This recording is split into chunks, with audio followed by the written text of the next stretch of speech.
What's going on, everybody? Happy Sunday. Haven't done a Sunday live in a real long time. Today we've got Anthony Stokes with us to talk about Decay, a comic that is live on Kickstarter right now. What's going on? I'm doing good, man. I had a huge nap today, so I'm feeling fantastic. Naps always help. Plus that extra hour last night. I didn't even notice, so I don't sleep great. Oh, so no. I went to bed at like 1:30. No, I never sleep good. And I woke up at like 7:30, and I was like, "What the fuck?" Like 6 hours, and I was like, "Oh, okay, to sleep." Okay, so it was got that little bit extra in there. Yeah. I still need a nap today. Yeah, which is annoying, but I woke up like just before 8, and I was like, "Is it really? Like, why do I feel awake? What's going on?" I'm jealous of anybody that can sleep in, man. I swear to God, it's a superpower. Man, normally I'm like on weekend 9, 10, I'll get up, but that hour helped. Oh yeah. So every time I have someone new on the channel, usually start out, introduce yourself, tell a little bit about like your comic book origin story. How did you get into reading comics? How did you get into writing comics? Absolutely. So my name is Stokes. My journey started because I really love movies. Movies was my first kind of love when it came to writing, and I started writing movies, and making movies was so expensive that I did a pivot into comic books. And I have all because it was way cheaper, and I have all the respect in the world as a newcomer to the space, but and I think one thing that I really do really well is write good dialogue. Like I think I brought that over from my screenwriting. Mm-hmm. So that's something I'm really proud of. I get a lot of compliments on the dialogue. So what got you, I guess, before you were wanting to do movies, and transferring that writing over?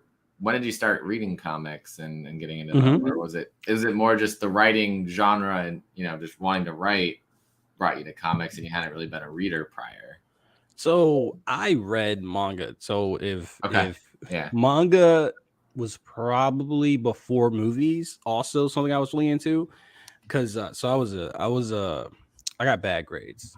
I was just kind of an ass in middle school and high school. So I was grounded in basically my entirety middle school. So can't watch TV, can't. So I had books. So when I discovered manga, it was really cool.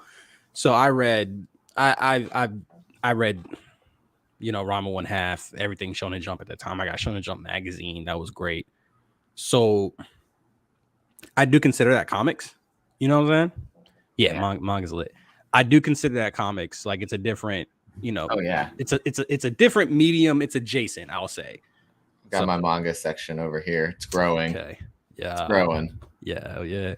So that was it. I did have a small familiarity with the genre, of like American Western comics. I read Ultimate. Yeah.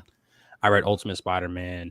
I was fortunate enough to get one of those essential comics with the Spider-Man. Was one of my favorite things to grab, and when I was in middle school. So I did have American like Western comics. I didn't read too much of. Scott Pilgrim I loved as a kid as well. So it was the Watchmen. It was the bigger runs I was really reading as a kid. Okay, so right now you got Decay. That's your main comic you're writing. I know there's also the one I picked up from you at the con that's not been out on crowdfunding yet. And Intrusive Thoughts, which is January 2023. Great read. So tell us a little bit about what Decay is about. We got 3 issues that people can pick up right now. Yes. So what's the elevator pitch of Decay? Oh God, bro, I always suck at these. So Decay is or the long-winded pitch. Either way. Let me try to sell it. Like, so essentially, it's about somebody that gets killed wrong place, wrong time, and his sister brings him back via voodoo. And she may grow to regret that decision because he goes on a murderous rampage and gets bloody. Yeah. That ended up being the elevator pitch. Yeah. Okay. I had more time. Yeah, no, I mean, definitely. I feel like the emotion that's in this book is what's the inspiration for the story that you drew from? So this is gonna sound, so this is gonna sound a little cynical. So I got to start with I work from the ending backwards, so I can't really spoil Okay, it. But essentially, it's about the cyclical nature of violence, and I just wanted something that was really. So I wrote this during the pandemic. yeah, I had lost like two family friends. I think my cousin and my like basically like an uncle, and during pandemic was really ugly. So it was just like a really, I think it was a harsh time for everybody. So that was kind of the mindset. And then what I really I was like, I was looking at it and I was like, they're gonna make a bunch of rated R comic books, movies. I think Brightburn had just come out.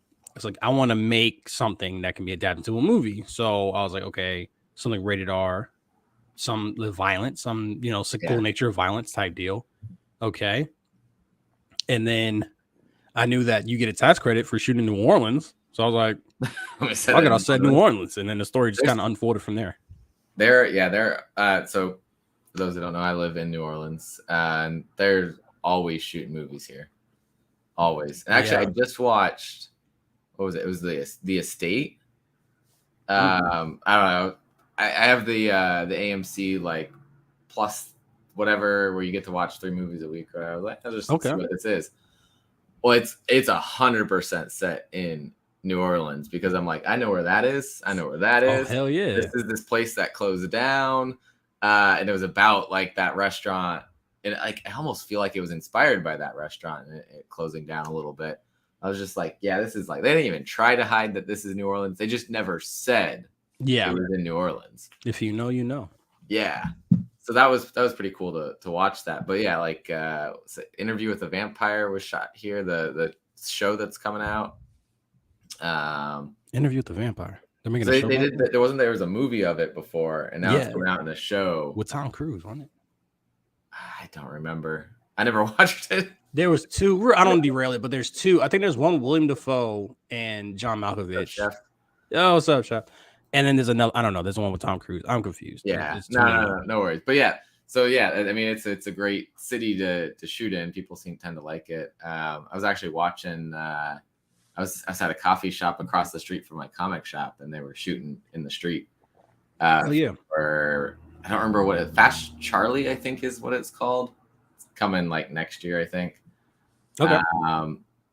The actress that plays Deadpool's girlfriend. Ooh, she's in it. I forgot her name, but she's just like right outside of the coffee shop. Though I'm just like sitting there, like work. I was doing some work, and I'm like, oh, what? Just like, all right there. I'm like, okay, that's cool. But yeah. Anyways, derailing from location of your comic to shooting movies in New Orleans. So that was kind of the inspiration for the setting. Was you're like, hey, I want to shoot here one day if I turn this into a movie down the line.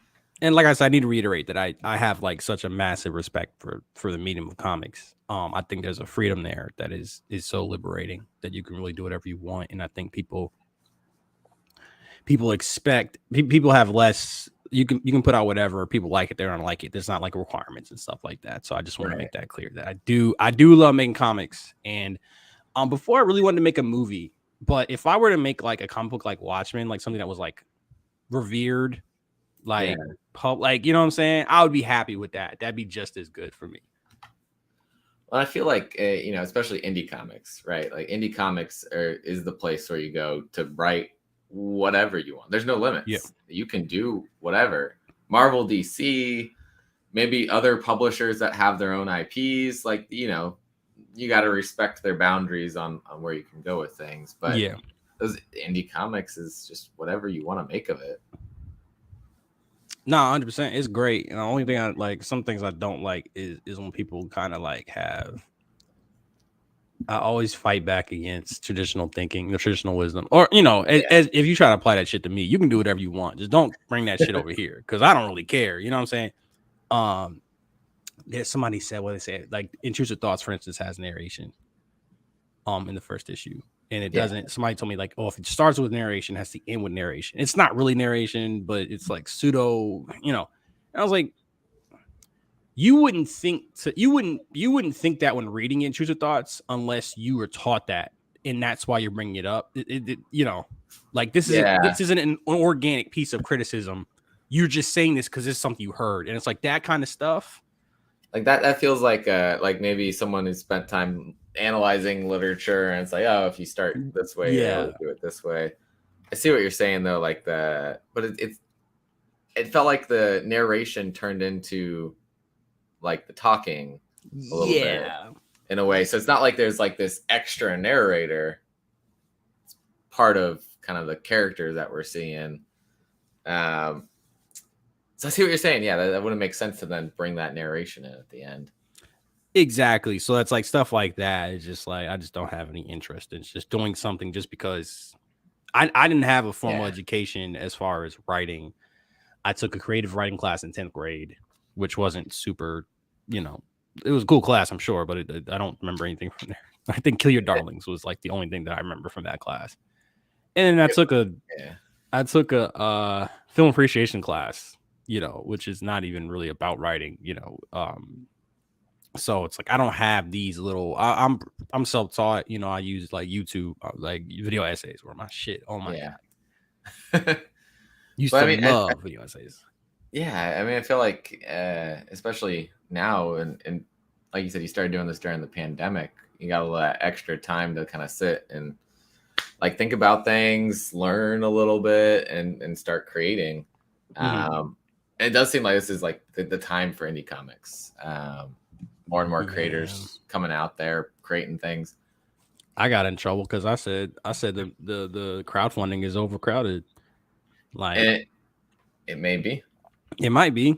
And unless we're bringing more people in who don't typically purchase. Right. That's where I think we could find that balance. And that's what's great if like Keanu Reeves makes Berserk and he's bringing in like 1 million people onto the platform. That stuff, right. I hate when people are kind of like shitting on that because we know Keanu Reeves has a love for like pop culture. You know what I'm saying? Yeah.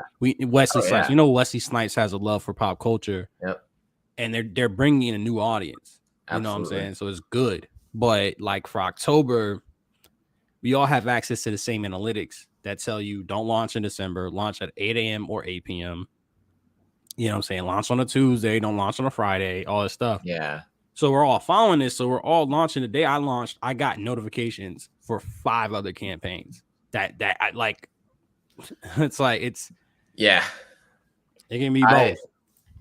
Let me see probably how many I've got like ending. Well, I think I have another like 6 or 7 ending this month that I'm backing. Let me take a look. Yeah, I'm gonna take a look at what campaigns I'm backing. How many? 1, 2, 3 end like within 2 days of each other, and then yours ends a couple days after that, and then another ends a couple days after that. Yeah, so it's like there's a week where 5 campaigns end that I'm backing currently. I got 9. Yeah, I got 9 campaigns that are so, you know, it's a lot. It's a lot. Yeah. And, you know, you got to stand out in the space, you know what I'm saying? But people don't want to hear that like there's a low barrier of entry, which is great. Like it's fantastic. But that also means you're going to have a lot of people, you know, you're going to be fighting for eyes and stuff like that. There's another conversation where people don't want to, it's like, oh, it's not a competition. Like it is. It absolutely is, you know, and competition is a good thing, you know? It's going to push people to get better. You're going to help other people get better. You're going to have to make better comics, you know, like that's a good thing, but people don't, you know, it's an uncomfortable conversation. Yeah, it's a competition, but at the same time, you're also like, hey, I want you guys to go check out my friends' campaigns too. Once you've already backed me, go check these out.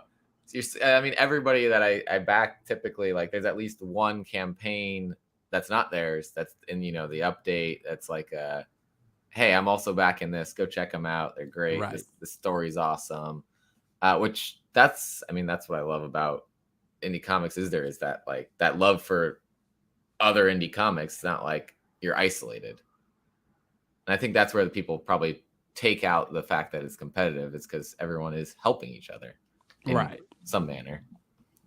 Right. And then the I understand why. And yeah, there's so much. I think the community is great. I really do think the community is great at like boosting other projects, being supportive, you know what I'm saying, all that stuff. I think where the Yeah. community could use work is like criticism and like not like giving. Sometimes you need to I do Twitter spaces a lot. Yeah.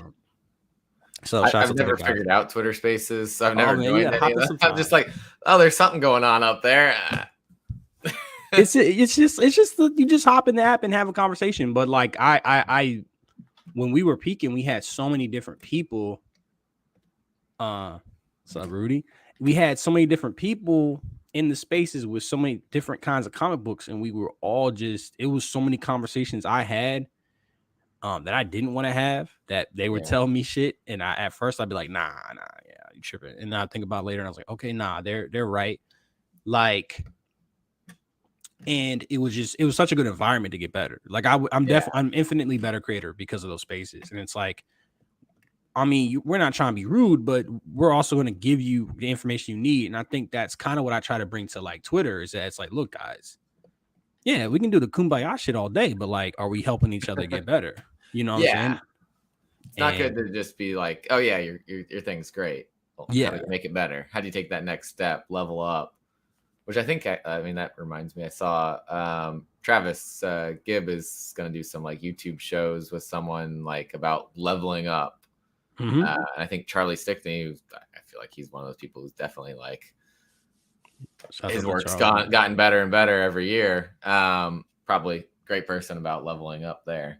Man, yeah, shout out to Charlie, man. No, and that's another thing is like the people at the like the top. I would consider Charlie, you know, at least towards the top. Shit, hope there's not that much people doing better than Charlie. Back the game.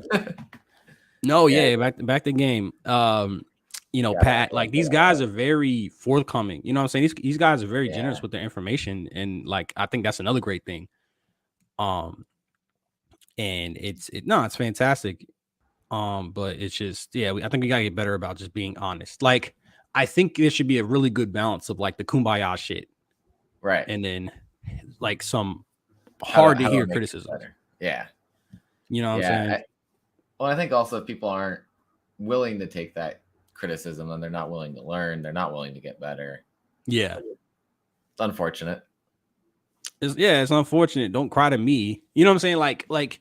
And another thing is because I'm in the middle of like 3 different Twitter arguments any given day, but you post a lot. It's bound. It's the amount of posting is bound to get somebody into an argument, right? Well, and it's honestly it's intentional. It's like I need engagement. I need the I would say honestly I'm probably the best in the space at getting engagement on Twitter. And I'm kind of sick of it, to be honest. Like this it broke me. Back up. Too much engagement. Well, yeah, because I made a post about like, hey, is marketing part of the comic book making process? Yeah, I'm sure you saw it. Yeah, I saw that one. I did. That one I did. I don't catch all of them, but I saw that one. I read through people commenting. I posted that shit on Thursday. People are still arguing with me about it. It's like, so what a lot of people are saying is like, oh, what about hobbyists? You know what I'm saying? And it's like, look, hobbyists, like I would consider myself a hobbyist. There's like the hobby versus the professional, I guess, like as if it's two opposite ends of the spectrum. But really, it's a spectrum, and just because you're making money in this space does not make you not a hobbyist. I really only care about making money. Because I talk about marketing a lot. I really only care about making money as much as it allows me to make more comics. Right. So if Decay issue 3 makes $10,000, now that just paid for Intrusive Thoughts in Decay issue 4. That's pretty much as much as I care about. And that seems to be the case for a lot of indie creators is the extra money that they get on one issue goes into making the next one, maybe getting it done earlier. Yeah. And then they don't have to worry about waiting for the funding. Exactly, and I'm starting 2 new titles next year, and what that is built off the back of my previous, these 3 successful campaigns, Well, I mean, and you already have the K3 out there. Oh, yeah, that was the fastest Kickstarter fulfillment ever, boy. That was before it even ended. Yeah, man. Like that's the thing you got to fulfill too. But I Yeah. think people don't realize is like, and so people think that marketing is just about selling. Like they think you write the comic, you know, somebody draws a comic, somebody letters a comic. That's it. Now you're selling the comic, and it's a different process. But it doesn't have to be. Like when you look at Charlie Stickney, when you look at Pat Shan, they think about the marketing from the conception. Like Pat had this great piece of advice. He was like, if you make your title the elevator pitch, oh my God, bro. Like, so let's think. Gangsta Ass Barista, that's one.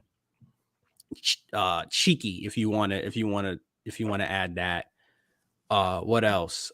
I'm forgetting the other one he did. Yes, Smoke Weed, See the Future. Cherry Gilbert, Necromancer. Kevin Cuff, Metal Shark Bro. Yeah. You know, like it's like Get Lit or Die Trying. Get Lit or Die Trying. You know what I'm saying? Like the game, you know, which, you know, I'm okay. A bit of a stretch. The game makes me think of like, you know, like the whole like you lost the game. But yeah, I don't know. I have issue 1 of the game. I picked it up in one of the other Kickstarters. I haven't gotten to read it yet. So look at that shit fire. I'm like, all right, I gotta get on this. I have like just stacks of books to catch up. Like Baltimore. Yeah. I don't even know if I can pick up the stack. This isn't everything either. Hey, but you read Intrusive Thoughts though. I did. I had to prep for today. Let's go. Let's go. Well, but and then they're thinking about the marketing while they're making the idea. Yeah. And it's not like it's not a huge shift to make your title Gangsta Ass Barista. You're not shifting the that's not changing the narrative. All you're doing is just naming the premise, the title.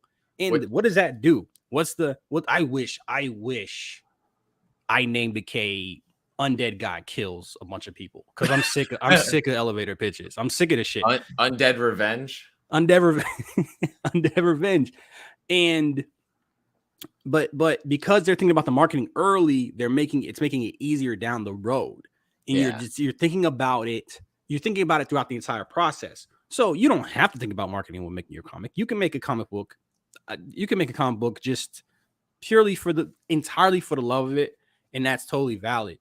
Yeah. But again, you can make a couple of tweaks when you think of when you work backwards from an elevator pitch into your story. Every elevator pitch needs a ticking clock, essentially. So, for example, if my story doesn't have a ticking clock, that there's less suspense. You know what I'm saying? Yeah. There's less pacing. So if I add a ticking clock to my story, now my story's better. Yeah. Because I'm thinking of marketing. You know what I'm saying? I'm thinking of covers hanging around the neck. You said what? A ticking clock hanging around his neck.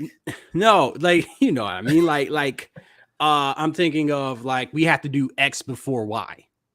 Oh, okay. I feel like there also is kind of a some sort of time limit on his undeadness based on some hints of. Oh yeah. Well, yeah, exactly. You know what? And if that's a great fucking point. That's a ticking clock too.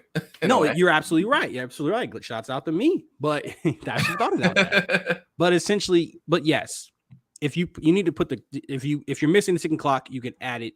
You know, if you're thinking the elevator pitch, you add the clock to the story. Now you made your story better. If you're thinking about variant covers, you're thinking about marketing. That's the only reason why you would make a variant cover. Yeah. If you're looking at artists and you say this artist is fantastic, I'm making a manga because one, like I said, I fucking love manga. Yeah. But I want to be able to have multiple things on my table. That's a marketing decision. So it's like the creators that are doing it, they're not selling out. They're just putting the step 4 at step 1. And it's gonna make it infinitely easier. You know what I'm saying? You're just selling it. You're just selling it earlier. Yeah, no, absolutely. It's I think the only time you shouldn't worry about that marketing earlier is literally you have zero intentions of selling this book.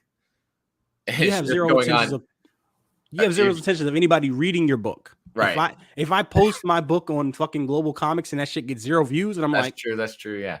Okay, time for issue 2. You don't care about marketing. That's fine. That's fine. If you would post a picture of your cover and you got 0 likes and you'd be disappointed, you care about marketing, buddy. You care about marketing. Yeah. Get on it. That's I'm like, that's the only instance where marketing doesn't really play. You just don't care about anything else. You just like, I just want to see this comic done and I want to look at it. And it's like, that's fine. Hell yeah. I'm sure there's people out there doing that. I mean, like, I know. I'm not convinced. I'm not convinced. But it's also, I feel like maybe it's those people who are, I don't know, like self-conscious about like people seeing it and viewing it and reading it, and they're like concerned, like, oh, if I put this out there, they're not afraid. They're afraid to put it out there. Right. And listen, all kinds of combo making is valid, and that's like something I'm not trying to do, is trying to dictate or kind of like gatekeep anything. You could, it's all valid. Right. I'm just skeptical. Yeah. I think that most people want people to make your comic book. I think it takes a lot of time. Making a comic book takes time, energy, or money. Oh yeah. If it takes money, then you need to get a return on investment just to make more. If it costs time, you're depending on having a lot of free time to make comics. Whereas if you're getting paid to make comics, it's your job. You can continue to make them. I love making comics so much that I'm not going to stop. That's why I started taking marketing serious, because I'm like, girl, I'm going to be bankrupt because I just love telling stories. So I think you have a very small percentage of people that like just don't care. Like I said, they make the comic. That's it. They can't print it out because printing it out costs money. But they just want to put it out there. They don't care if anybody sees it or not. Right. Those people are not on Twitter. Like, I'll tell you that. They're definitely not on Twitter. Like, why would you be on Twitter if you don't care about people seeing your shit? Yeah. So if you're posting it anywhere, you care. So you care about marketing, essentially. And people think marketing means making money. No, it just means getting eyes. It means putting a product out there. Right. I mean, it certainly in the Kickstarter space oftentimes means you can afford to create it. Dog, it's it's not cheap, bro. It's a very expensive hobby. And like, I'm glad I'm able to do it. I'm glad I'm getting the funding to keep doing it. I'm really hoping these next 2, essentially I'm making my next 2 series just so I can try to get to the next level, try to expand on my fan base and stuff like that, so I can keep making more comics, essentially. So I feel very fortunate to be in that position. I'm gonna pull the page up here so people can take a look at what Decay is. Oh yeah. Which that's not me, by the way, because people tell me that every time. Oh man. Yeah. So the If You Enjoy the Crow, Lovecraft Country, Frankenstein. Okay.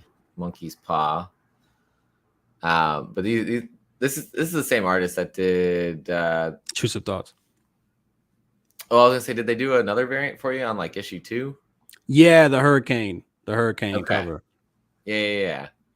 Like, I recognize this art style, and I thought it was from your other covers, but some intense stuff going on in this book. Yeah, just a little intense. That's a Frankenstein reference, by the way, because he has the not a lot of people get that. I see it now. I don't know if I necessarily like consciously thought of that, but as soon as you said it, I'm like, yep. Let's go.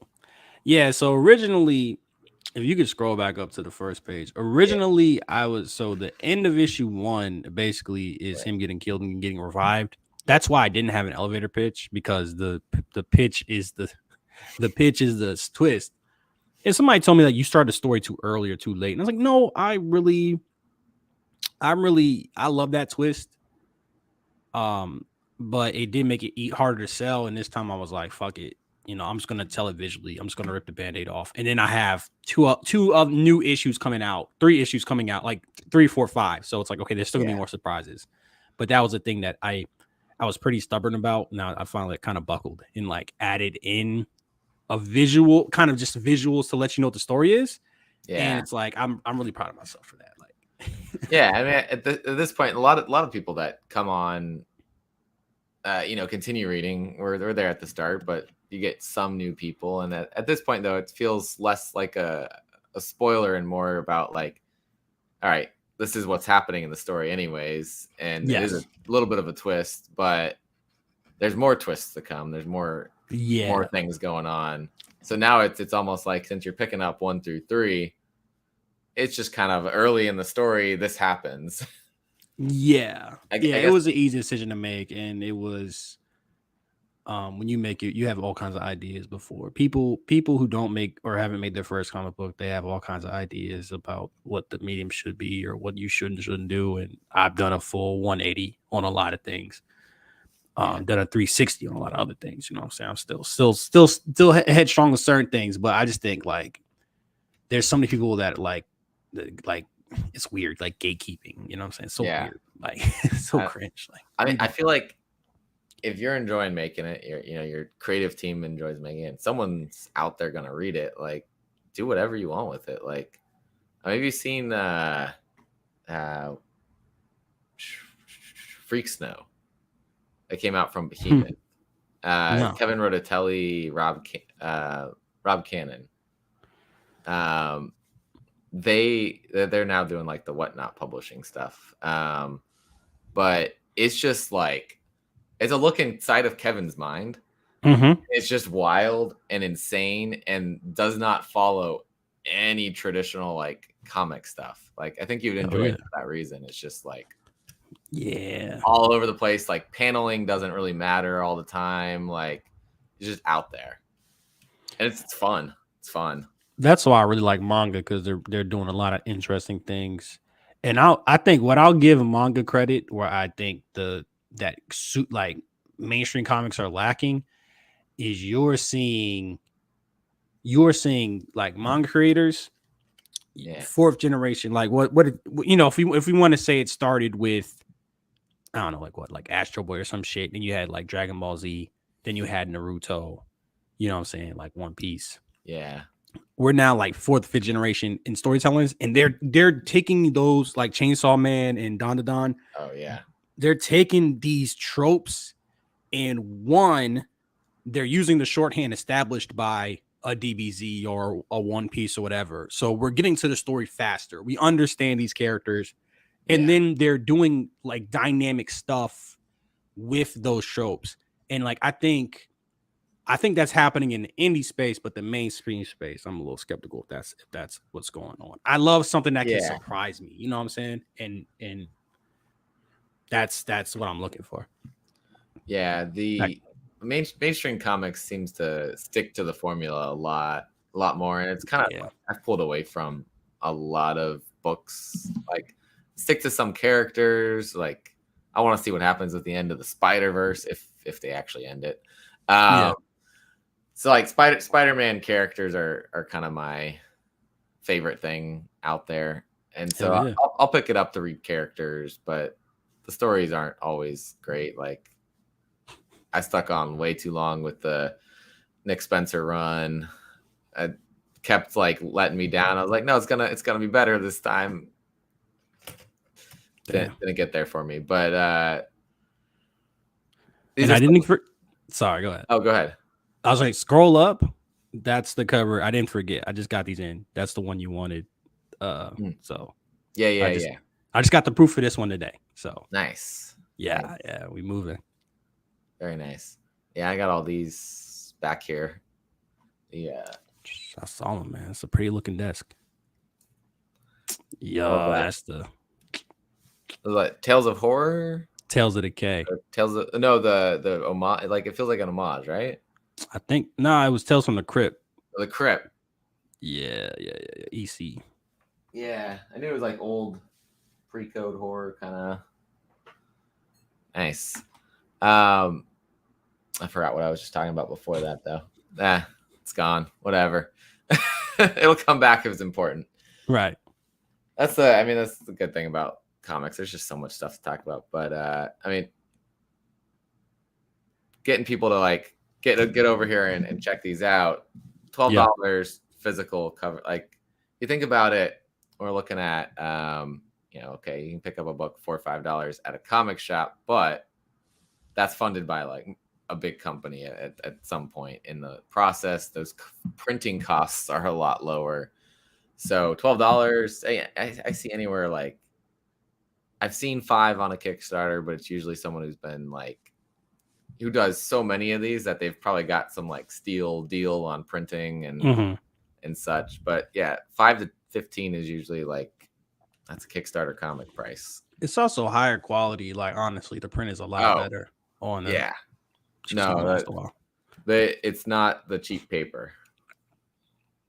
I can definitely say that about all of them. Decay 3, I think it feels like it's like a different finish than 1 and 2, but it's still like sturdy quality paper. And I can't don't tell anybody, but I changed printers. Don't tell nobody. Yeah, that's why it feels different. Okay, but like I can't stand when I pick up a comic and it's like the Marvel ones. Most of the time, I'm afraid to touch this comic because it's going to fall apart in my hands. And I've had some that like I touched it and the color came off. I was like, yo, what? Like I held this for like I'm holding it in my hands reading it, and like I set it down and like part of the color is missing from the cover. What the hell, bro? What? I'm like, my hands are dry, nothing's going on here. Like I'm not putting water on the cover. What is happening? I'm gonna use that as my pitch, like at a con. Like, look, I've had comic books and the color comes off when you touch it. Like, but not these. Not these. Nah, hell no.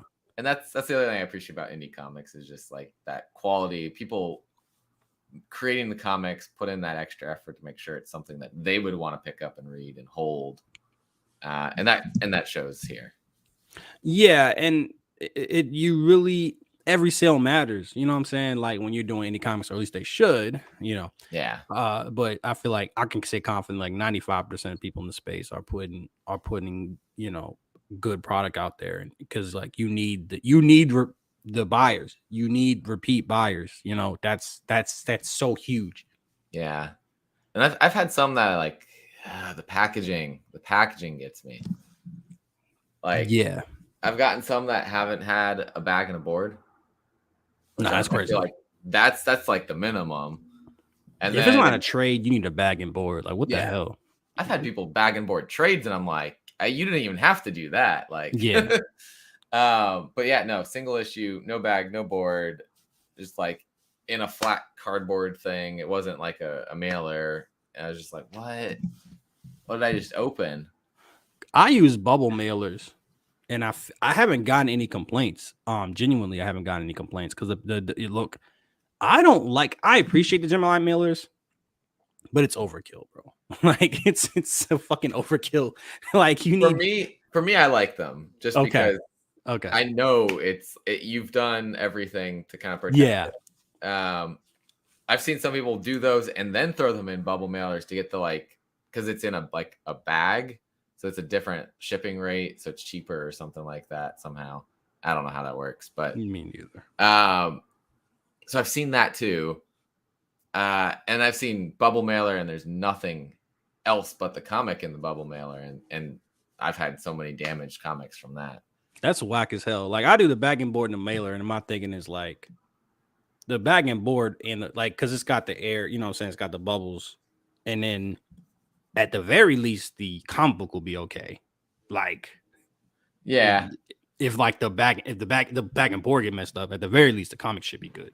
I feel like I don't remember what I got from you when you sent the last one, but like I always like if it's multiple comics, if you got them back to back and then like taped together, it's like those backing boards on either side that protects everything.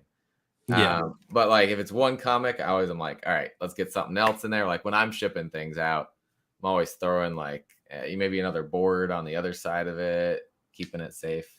I just was helping package a bunch of stuff. My shop did a comic whatnot sale. They were starting to sell on there, so I was helping them like package things up, and we were like, all right, let's get this on this side, get it all together. I just don't trust the USPS. I think that's it. That's not like not the most trustful. Yeah, I was tracking a Kickstarter package actually, and it said it was delivered yesterday. I don't have it. Yeah, I'm glad I've had generally good luck with the USPS, and I'm not even Yeah. doing like I think the most for the K issue 2. I think I had 100 maybe physical. I had to go look at it. I'm like, Yeah. man, imagine like 200, 300, 400. Like I don't have the so some people have the they have the printer that will print out it's like the heat printer, thermal printer, and they'll print Yeah. out The the labels. USPS. And like Yeah. I don't have the need for that. Like I can make it in like 4 trips to USPS, like 2 weeks I can get funded. But like the goal is to like have a need for it where it's like, all right, this is just Yeah. inefficient. Like, you know what I'm saying? Like that's the I goal. need faster printing. I need this to go. Yeah, like that's the goal for real. Slap a label on it, throw it in the throw it Yeah, over because to I'm them. tired of dealing with the people at the front. Let me guess, Yeah. comics. Oh, yeah. No, I mean, I also do like if I'm shipping stuff out, like outside of like things where I already get a label. I use like Pirate Ship. They do like discounts on USPS shipping Okay. costs, and Pirate you can Ship, print the yeah. label at home. I know some people use like stamps, but I think you have to pay for stamps.com. So there's like some options where I don't want to deal with those people either. They got enough that they're dealing with anyways.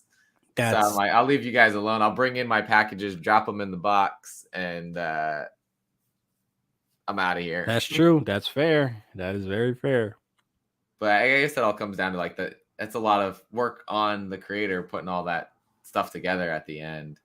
And it's really it's up to you as the one running the campaign. Yeah. So it's another piece of yes, you're creating a comic, you're marketing a comic, but you're also now a professional shipper, or you have to learn to become one.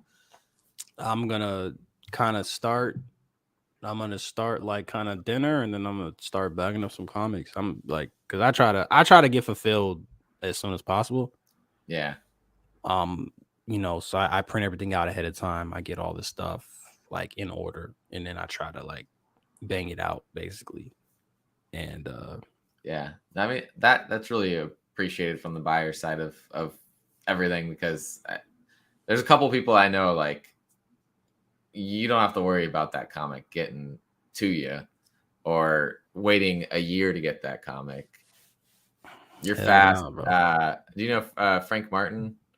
No, I don't think so.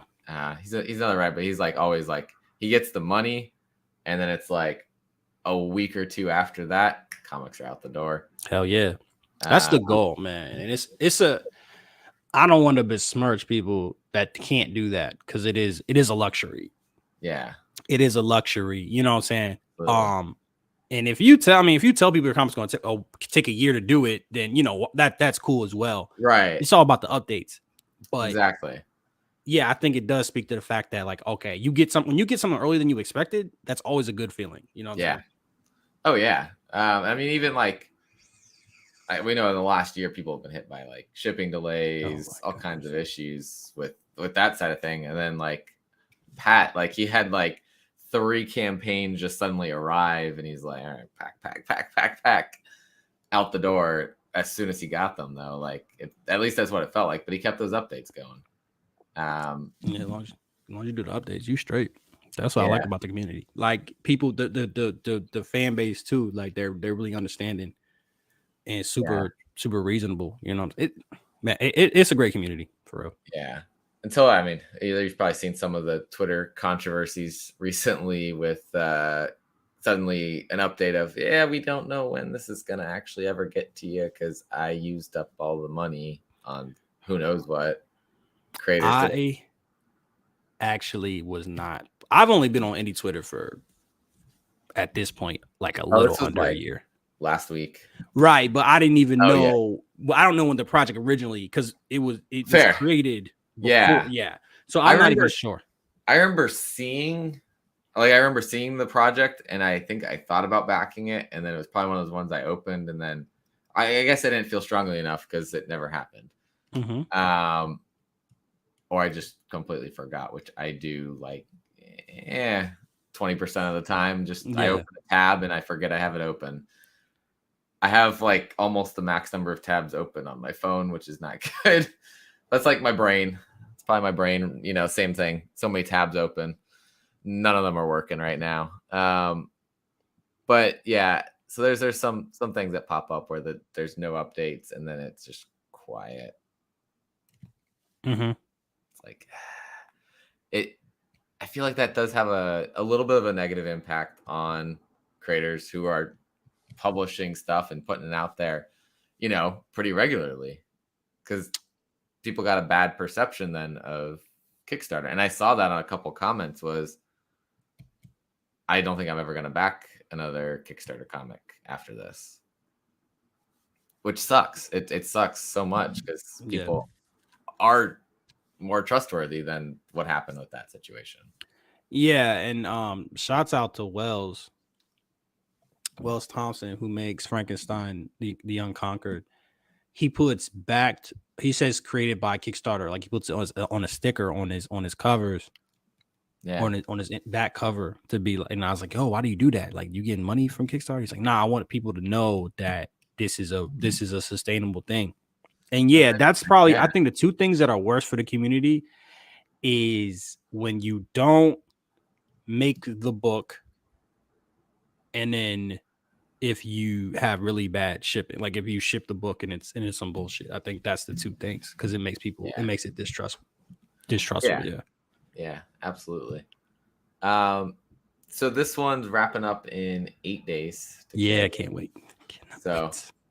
Everyone watching now, link, I've dropped it in the live chat a few times, but it's also down in the description below here. Take you over to the Kickstarter campaign. Intrusive Thoughts is the next one, you said? Yeah, bro. Launching in January? January, man. That's the plan right now. So it's a little like teaser of what Intrusive Thoughts is about. Absolutely. So it's about an orphan, and his mental health deteriorates when his sleep paralysis demon attacks one of his classmates IRL. So it's a horror mystery. So it's I see the horror and the sleep paralysis demons. I feel like that should be more discussed in horror genre. Like, a lot of horrific things that could come from that. Yeah, man, and the art is fantastic. I'm really excited for this, for these next two releases, the next two series, because I'm applying what I learned like the last year. You know, anytime you can have more things on the table as well, is fantastic. Like, I just I have a stand now for my table, which is a great feeling. You know, like, got enough stuff to put on the stand.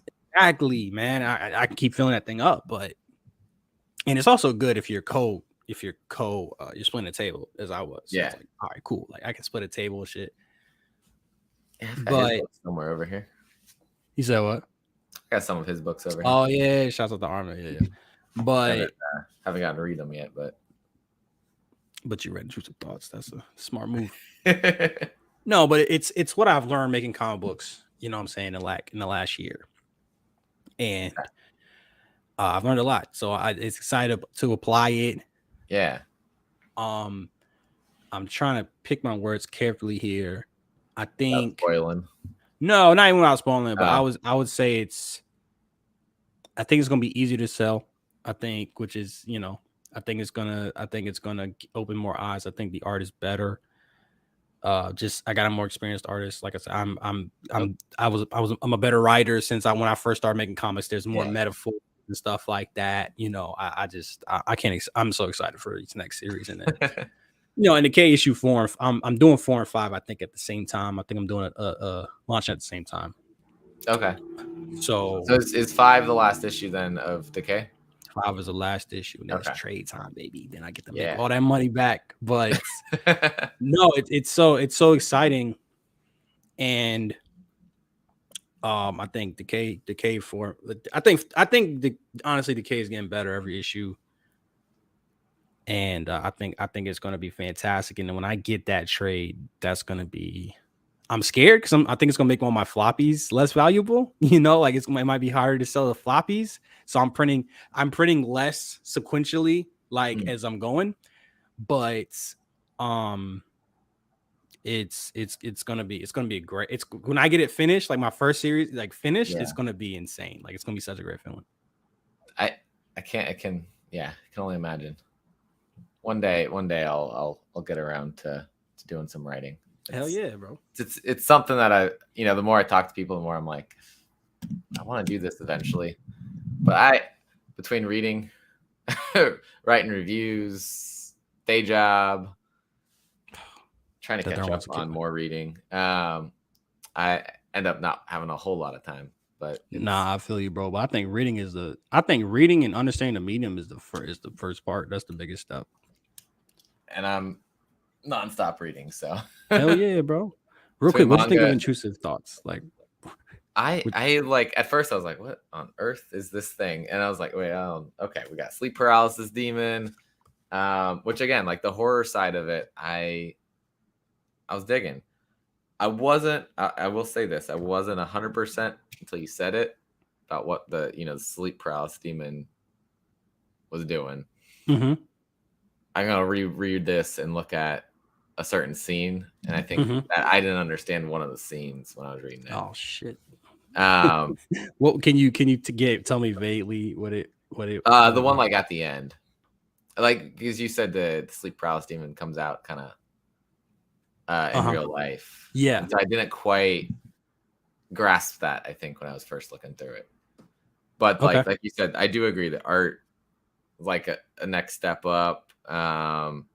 Really enjoyed the horror side of what's going on here, and just like this character's definitely going through a lot already in his life. Yeah. And I feel like that's something I keep seeing more and more like writers do, is that like I got my character and I'm just gonna throw them through everything I can throw at them and see how that comes out on the other side.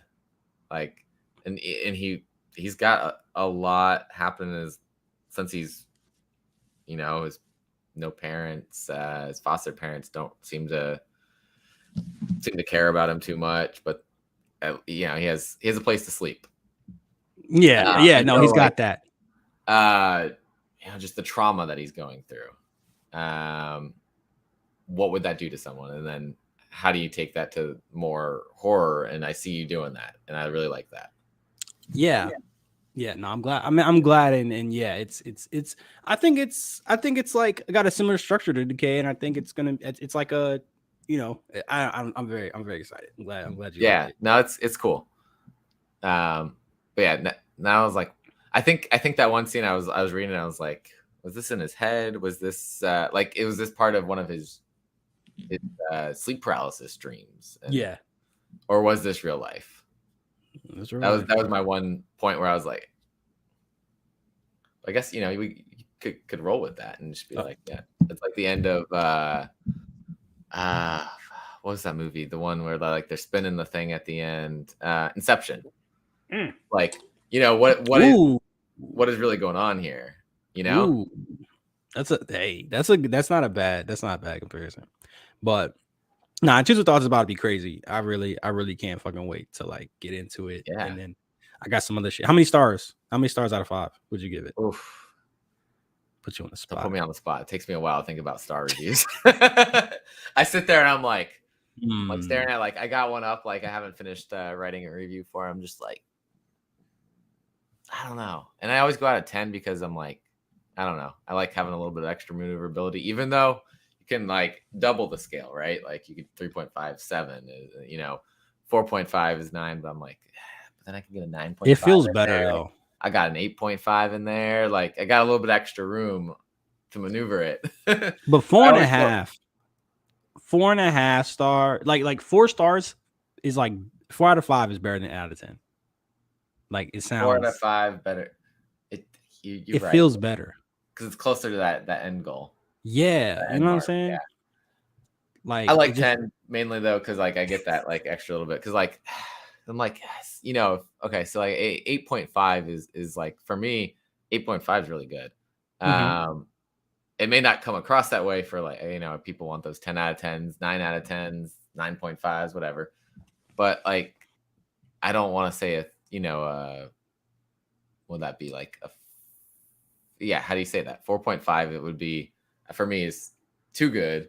4 is, like 4.5 doesn't hit that 8.5 right. Yeah, that's fair. That's fair. right? I don't know. Yeah. That's where I go with the scales. Like, I don't know. So if I had to throw one on it right now till I reread it, 7.5 to 8.5, like somewhere in there.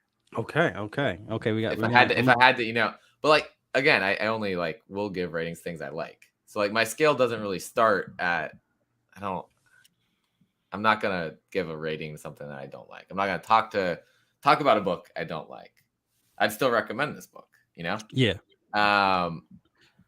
I don't think I've ever rated something that wasn't like 6 or above. Like, because even for me, I think like a 6 out of 10. That's a 3 out of 5. That's good. See, the 3 out of 5, like 3 out of 5 is good, and then the 6 out of 10 makes me want to. I'm like, oh man, I know, it's weird. Step up. But I mean, but that's where you, like you said, you don't want, you want to know, hey, there's something to improve on here. Or there's like if it's 10 out of 10 every time, shoot. All right, go home. you're done. You did it. You made it. Well, and then I've had a couple 10 out of 10s here and there for me, but like it's rare. It's rare. No, it should be rare. Yeah. And I mean, yeah, you only read it once, so maybe you'll read it again. That's why I said like you put me on the spot. I haven't gotten to do a reread. Now I'm thinking about it a different way. Yeah, that's the on the spot answer. Okay, I'll put out a real review for it when it gets time for the Kickstarter. Yeah, man, it's around the corner, bro. I'm kind of nervous because I'm like, yo, this is coming off the back of the third one, which is good in a way because you're still fresh in people's minds and it's a horror. But it's also like, damn, are people gonna have like less money? Like, are people gonna have less money next time? So we're gonna see. I mean, you're coming in January. Hopefully, people haven't spent too much over the holidays. Yeah, I mean, but it's not the holiday spending month, and so I think that does help. Like, definitely helps. Fingers crossed, bro. Yeah. Although I know some people just are launching in the next. Just launched or launching in the next week or two.